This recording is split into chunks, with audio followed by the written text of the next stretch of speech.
Hey everyone, it's Ben Hardy here, and in today's video we are going to be going over trade appraisals. Now we're going to use the Supra as an example in today's video. We're also going to be using the Raptor as an example, probably not the RAV4. Sorry if you guys wanted to see that. It's a really cool car, but probably not going to use it in today's video. But regardless, I actually wanted to give a shout out to the used car department over at the Larry H. Miller Dodge Ram in Sandy. More specifically, Larry at the used car department. So he actually taught me a bunch of stuff in terms of like walking around a car and what to look for if there's any issues on that. So a lot of the stuff I'm gonna be mentioning in today's video is stuff that I've learned from him. Now he's probably gonna be like face palming through like half of today's video because I might like get a thing wrong or two or not do it perfectly for how he does it, but you know, I'm trying, Larry.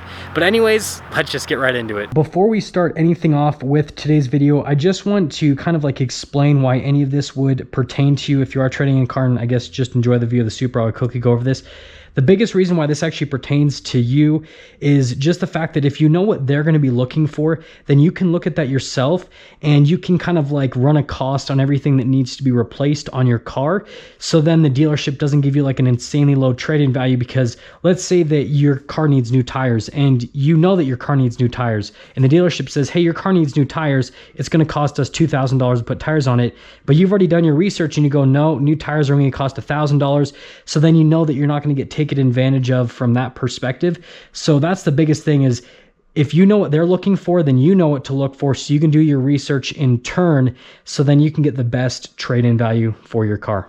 Now, let's go over the first thing that someone who's inspecting a car is going to go over. So as they're actually approaching the car, actually walking up to the car, what they're going to do is look at all of the body panels. Obviously, make sure everything is the same color. If something is painted a different color, then that can kind of be indicative that the car has had a panel replaced, which then could possibly mean that the car's been in an accident. So that's kind of the first thing they'll look at visually and make sure everything's the same color. And then typically what they'll do is they'll do a kind of like closer inspection. So look at like the hood of the car, for example, and then they'll look at like a body panel just like down below from there and kind of make sure that they're the same shade of the color. So like this car is finished in black, and let's say this black down here was a lot lighter in coloration than the black on the hood, then that could mean that this part's been repainted, and again could mean that the car has been in an accident. So that's kind of what they're going to be looking for from like a visual perspective on the car for kind of like the first portion. And again, this is kind of like just walking up to the car. It's pretty easy to tell, and then obviously you have to kind of give a little bit of a closer look up on some things, but that's the first part, is just make sure all the body panels match and then make sure that all the colors kind of match and all that kind of stuff. The next part that they're going to do, or the next thing that they're going to do, I should say, is they're going to take a closer look at the actual paint on the car. So they're going to kind of like look really close. And you can see like right here, there's a little bit of dust. That's fine. If they think that it might be a scratch or something, then they might, you know, rub it with their finger or something just to make sure that that's not part of the car. And typically the front end is going to be the part that they will look at the most, because this is where most rock chips and all that are going to happen. And the reason they're looking for this is to see if it's excessive. Like if a car just had rock chips all across the front of it, obviously that's something that might have to be fixed for them to be able to sell the car. So they're going to look at that to see if it's going to be a large cost for them. So that's the next thing they're going to look at, is they're going to take a closer look, see the actual condition of the paint. Even if the car hasn't been in an accident, hasn't been repainted, any of that, they'll still look at the condition of the paint and just make sure that it doesn't have excessive wear and tear on it. Now, the next part of the inspection is actually going to be taking a closer look at the body lines of the car, and more importantly, the different like panel gaps on the car. Now, obviously, some cars from the manufacturer come with pretty ugly panel gaps. Maserati, just kidding. But anyways, some cars do come with that, but for the most part, they should be pretty consistent with the gaps between all of the different panels on the car. And they'll kind of look at that and maybe they'll kind of run their finger just to see if it's all even. Like this should all kind of match up. The hood shouldn't be like way raised compared to the bumper and all that kind of stuff. So they'll look at that. And again, this is another technique that they can tell if the car's been in an accident, because if there's like a massive panel gap and if it doesn't all match up all around, just kind of like apart from like normal fit and finish issues from the manufacturer, then again, that could be another reason why, or just saying that it's been in an accident. So they'll look for all of the different panel gaps all throughout the car, just to kind of make sure that it's all in good condition and all that. And so that's another thing, again, when you're looking at trading in your car, to kind of look at and see the condition of that on your car. Now, I've got the key out for the Supra, and the reason I have this out is this is another important part, is they will actually check and see if you have both keys. That actually does increase the value of a car, because having a spare key is super important. Whenever you buy a car, you want 2 keys so you can have a spare key in case you lose one. The other thing is they're going to actually look at the key itself. make sure that everything's good on it, all the buttons are there, make sure it's not been thrashed or anything like that, because again, if they have to replace a key, they're pretty expensive. They're $700 for a lot of these modern key fobs. And this actually relates to the other part of this section of the video, and that's going to be options on the car. So as they're walking around the car, they're going to kind of check for different options. So like a really good one on the Toyotas is if the front logo looks like this, where it's not just like the metal logo and it's this kind of like little sensor looking thing. Well, it actually is a sensor, and that'll tell the person inspecting the car, oh, this one probably has a safety package because it has the sensor for the logo. Another thing that they'll kind of look for as they're walking around the car is they'll check the mirrors, right? And they'll see if they have like blind spot monitoring in the mirrors. Now, I actually sadly cannot pop the hatch because, well, the kayak's in the way and the hatch would hit into it. But they'll actually check the back, and the reason they'll check the back, or they'll kind of check down underneath the car, is to see if it has a fix-a-flat kit or a spare tire.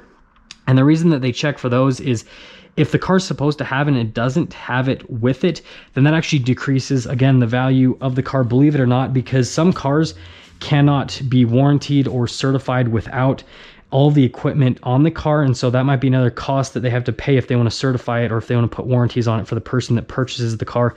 So part of this kind of like visual inspection walk around is they'll look at everything. They'll look at obviously the brakes, what type of brakes does it have, if it's a type of car that you can have like an option for that. And they'll just kind of look at all of the different visual options on the outside of the car that you can get with it. Now, before we actually pop in the car, one thing that I did forget to mention on damage is a lot of times they'll check the rims, obviously see if they're curbed, because then that can kind of tell how good of a driver someone is, obviously, because people that generally pay attention a lot when they drive, they aren't going to curb their rims. So that's another thing that they'll kind of check for on the wheels, and that might mean that the person has done other damages to the car. Potentially, doesn't guarantee. But the next thing is they'll make sure all the equipment works on the car. So like if the car has keyless entry, for example, they'll make sure that that works on the car. And then you guys might think that the door panel is not going to be too important, but like this car, for example, is a 2-door and it has frameless windows. And so they'll check to see like, hey, does the window go down? Does all that kind of stuff operate properly?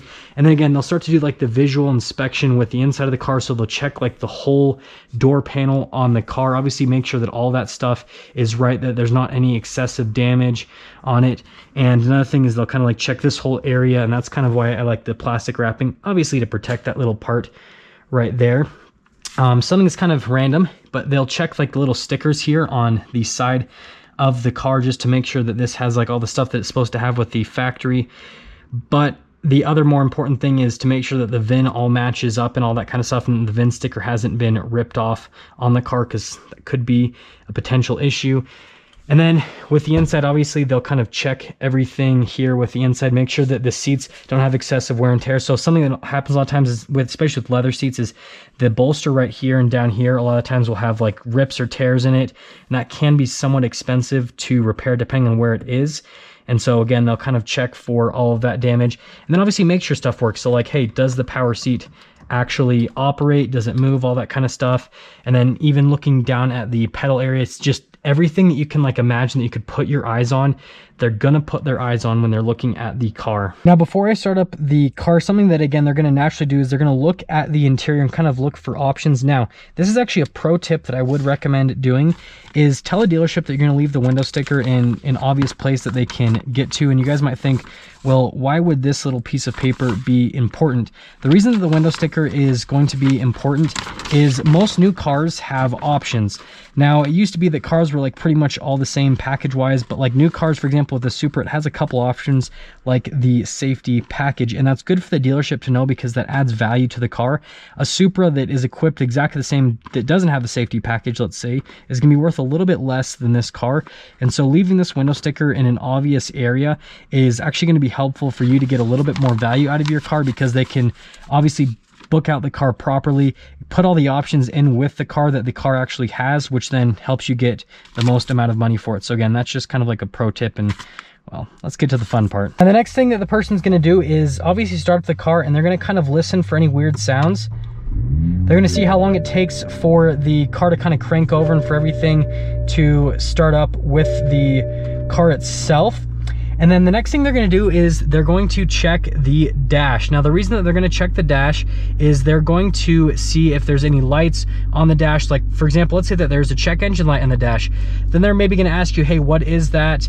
Maybe it's just a loose gas cap. Maybe it's something a little bit more serious. But again, they are going to check for that kind of stuff. So just be aware of that. And if you do have any lights in your dash, I'd recommend definitely getting that checked out so that you kind of have an answer for that, or you kind of know what you're trading in and all that kind of stuff. So that's the first thing that they're going to do. Now the next thing that they're going to do, and this is going to pertain more to the truck, and I'll kind of explain that in the driving portion, but obviously they're going to turn the wheel both ways, and this is going to happen when they actually do test drive your car too. Now the reason they're going to do this is they're going to make sure that there's no rubbing or anything like that, and this is more kind of for trucks than it is for cars, because some of them, they'll have like tires that are a little bit too big or something like that, or they'll kind of have a lift that's just weird and it rubs and all that kind of stuff. So they're checking for that. And if a vehicle has four-wheel drive, they'll kind of also check, they'll put it in four-wheel drive, and they'll kind of check that all that stuff works with the car. And then believe it or not, infotainment systems are so expensive, and this is another thing they're going to check on the interior, is they're just going to make sure that everything with the infotainment system works. They'll pop it into reverse, check if all the parking sensors work, check if the backup camera system works. They'll just make sure this whole system in general is just in working order, because again, it's just something that's expensive basically to replace. And then coming down here in this little area of the car, they're going to make sure that all of the climate controls work. Even if it's in the middle of the winter, they're going to check and see if the AC works. They're going to see if the heating works, all that kind of stuff, and obviously check if it has those options, because like Jeep Wranglers don't even have air conditioning if you get like a base model, for example. But they're going to make sure that everything is in working order, all of the buttons and everything. So like if it's a car like this, it's got like a sport mode, they'll press it and see if the sport mode works. I know that seems silly, but again, you just have to make sure all the mechanical stuff's working, because cars nowadays, just to repair them, are super expensive. So they'll kind of go through and play with everything, make sure it works. So like this has the little BMW dial thing on it. They'll make sure all of that works. And so that's kind of like the initial like visual inspection here on the interior, is just to make sure everything here works. And that's kind of like the whole thing with the car. Make sure it all works. The next thing that they will typically do is, you can see that I have the tire turned this way. Now the reason that they will do this, and they'll turn it both ways, so again, check both front tires, and then obviously I'll show you kind of what they do for the rear tires. But they're first going to check the tread. Now some of them will actually have like measuring tools where they'll be able to measure the tread on the tire. Others are actually good enough that they can just kind of like look at it visually and go, okay, this is roughly what the tire is at. Now this is going to be important. First off, they want to see if they need to get the car new tires. Now the second reason why it's important for the tires is they need to see how the wear is. So let's say, for example, the tires had only wearing in the middle, or maybe they had it only on one side or the other. That could basically indicate that there is an issue with the alignment on the car, or an issue with the suspension. So they'll also look at like the wearing pattern on the tire itself. So it's not just to see if it needs new tires, it's also to see if the tires are worn weird. And then obviously with the rear ones, these ones are a little bit more difficult depending on the car. If it's a truck, they're pretty easy, but sometimes they'll kind of have to like literally like bend down, get on the ground to be able to see the rear tires, just kind of looking back in there. Or another thing they'll do is just kind of feel with their finger, but again, they want to see the tire visually to see how it's worn in the rear, to see if there's any kind of issues there with the back tires. And yeah, that's kind of like for the tire section. So another thing they'll check for is obviously under the hood. So they'll turn the car on and then they will pop the hood. Now the reason that they're going to check under the hood, and I kind of have to step back because it's kind of loud under here, but the reason that they're going to check everything under the hood is they're going to make sure it's not making any sort of weird sounds. And then they might check stuff like the oil level, all that kind of stuff, again, just to see that everything is running good. And then obviously to see if it's modified. If it's been modified in a way that the car would have the warranty voided, where they can actually get that some stuff covered under that, then they'll also kind of just make sure of that. And then yes, apart from checking the engine, when they do have it turned on, they are also going to check the exhaust. Now again, they're going to see if it sounds kind of weird compared to what it should sound like, if they can kind of hear any sort of weird sounds. And then obviously if there's smoke coming out of the exhaust or out of the engine. This most commonly happens with like diesels. If they're having issues, they might have like white smoke or something like that, and so they'll kind of just check for all of that just to see if there's any issues, if anything sort of sounds weird. But that's kind of that part. And if the car is making any weird sounds, they might can't put the car up on a lift and actually have a mechanic obviously check something with the undercarriage of the car and then also under the hood. Now this is something that I did forget to mention earlier. Another thing is they'll obviously turn on all of the lights with the car. Now the reason they're going to turn the lights on is lights are actually really expensive nowadays to change out. Like on this car, for example, I think that a new set of lights is like $2,000 or something like that. It's something ridiculous. So they're going to first, if it's got like LED lights like this, they're going to make sure that the LED light is in working function, and then all of the headlights themselves. Now with cars with these newer lights, again, they could have just issues with the light system. It couldn't not just be the bulbs, and then things can get really expensive. So they're going to make sure the lights work in the front of the car. They'll also turn on like the turn signals, make sure the turn signals in working order as well. And then again, they'll do the same with the rear lights of the car. They'll kind of see if they're on, if all the LEDs are on correctly and all of that. And so again, that's another thing that they'll check, and I hope that you guys kind of get like the whole idea that they're checking to see that everything in the car is in working order, to see what they're going to have to replace and what they're not going to have to replace. We are here in the Raptor, and as they're driving the vehicle, first off, they're going to see again if it makes any kind of weird noises from the exhaust or from the engine. So they're probably not going to be doing any talking or anything like that, and usually they're by themselves, so there's not anyone to talk to anyways, unless they're crazy. But they're going to kind of drive it, and the other thing they're going to check for is the alignment. So the way that they can do this is obviously just kind of coast, maybe put a little bit of gas on it, and obviously roads aren't perfectly even, so it might go to one side or the other just a little bit, but it is another way that they're going to kind of see if the car is misaligned, because obviously if they line it up completely straight and then the trucks, let's just say it starts going way over to one side, then they're going to go, okay, there's an issue, we probably need to fix something with it. And the other thing that they're actually going to check for is going to be the turning radius on the vehicle itself. So if the car just has rear wheel drive or front wheel drive, then this is a pretty simple procedure. And what they'll basically do is they'll just go and find a place like a parking lot or something like that, and we'll be up to one in just a little bit where we can do this, and they'll basically do a full turn. Well, now we're here at a parking lot. Most dealerships have pretty big parking lots, so they probably will do this somewhere in the parking lot. And what they're going to do is they're going to crank the wheel all the way to one side, and again, they're going to make sure it doesn't rub or anything, make sure that everything's good from a turning perspective. And so they'll kind of like do something like that to kind of check with the turning and all that.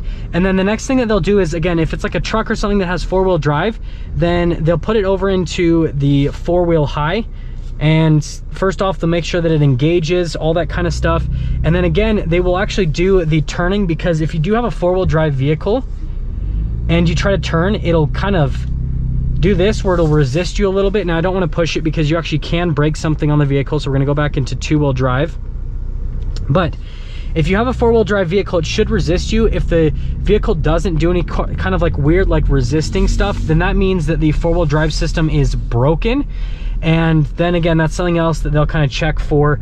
So that's just another little thing that they'll do when they do the driving with it. And again, this whole time, they're kind of going to be making sure that everything is performing properly. And geez, I did not get any traction right there. There was like a little puddle, and yeah, the Raptor's got a little bit too much low end torque. But they're just going to be checking everything while they're driving it, making sure that it steers correctly and all that. And the biggest thing though is going to be the alignment, and if it has four-wheel drive, making sure that the four-wheel drive system works on the vehicle.